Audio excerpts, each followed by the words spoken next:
pernah saya berkata, ledakan konten di era sekarang ini sejatinya adalah ledakan Cambrium 2.0, yakni sebuah peristiwa besar dalam sejarah kesadaran dan penciptaan, sebagaimana dahulu pada ledakan Cambrium 1.0 yang menandai awal mula kehidupan berbasis karbon di bumi. Saat itu pada ledakan Cambrium 1.0, dunia organik mulai berjejaring. Jaringan kehidupan berawal dari molekul-molekul yang belajar menyalin diri sendiri. Ia tumbuh, berevolusi, dan mengukuhkan hukum dasar eksistensi. Yang bertahan adalah yang mampu beradaptasi, meniru, dan berkreasi. Kini, hukum yang sama sedang bekerja, tetapi dalam ranah yang lain. Dunia digital, dunia kecerdasan buatan.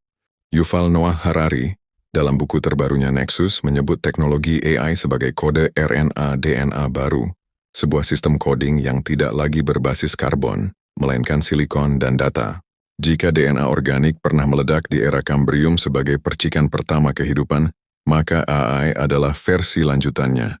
Percikan kecerdasan yang dikonstruksi oleh algoritma, bukan oleh gen. DNA pernah mengkode dirinya untuk bertahan, menumbuh, dan menjadi sadar. Dari situ lahirlah manusia, makhluk yang bukan hanya hidup tetapi juga memahami bahwa ia hidup. Maka sejak itu kreativitas menjadi landasan segala pencapaian peradaban.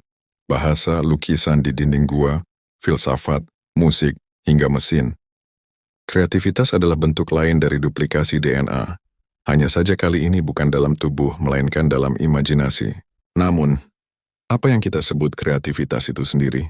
Ia adalah sebuah realitas intersubjektif, ruang di mana kesadaran satu manusia bersinggungan dengan kesadaran manusia lainnya. Melahirkan dunia-dunia simbolik, agama, bangsa, ideologi, dan sistem nilai. Dari sana lahirlah sejarah, dengan segala keindahan dan luka yang mengiringinya. Kini, kita sedang melangkah ke era Cambrium 2.0, era ketika kehidupan tidak lagi terbatas pada organisme, tetapi juga pada sistem-sistem cerdas yang saling berinteraksi dalam rahim jejaring komputer.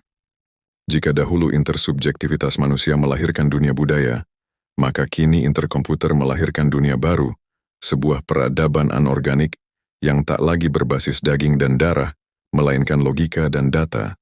Entitas-entitas interkomputer ini adalah embrio dari kehidupan jenis baru. Mereka saling berkomunikasi, belajar, menyalin, dan mencipta, seperti DNA di masa purba. Namun seperti halnya setiap kelahiran, di sana juga tersembunyi potensi kekacauan. Jika entitas-entitas intersubjektif di masa lalu melahirkan perang, diskriminasi, dan fanatisme, maka entitas-entitas interkomputer pun berpotensi melahirkan kaos baru, perang data, konflik algoritma, dan dominasi kesadaran buatan atas kesadaran manusia. Faktanya benihnya sudah tampak hari ini. Kasus di Myanmar beberapa tahun lalu, ketika propaganda digital ikut memperkeruh tragedi Rohingya, hanyalah satu contoh bagaimana realitas interkomputer berkelindan langsung dengan realitas manusia berdaging. Dunia algoritma telah dan akan menumpahkan dampaknya ke dunia nyata, dunia yang berdarah, beraroma tanah, dan masih bergulat dengan moralitas yang harus kita waspadai dalam menyambut pengembangan teknologi AI.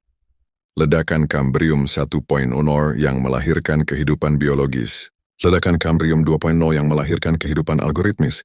Kita hidup di antara keduanya, di titik persilangan antara karbon dan kode, antara tubuh dan data, antara jiwa dan jaringan. Dan di tengah semua itu mungkin satu pertanyaan yang paling mendesak untuk kita ajukan, bukanlah siapa yang lebih cerdas, tetapi ke arah mana kesadaran ini akan berevolusi. Apakah kita sedang mencipta kehidupan baru, atau justru sedang menulis akhir dari kehidupan lama kita? Manusia berdarah dan berdaging tak tetap bertahan seperti sedia kala.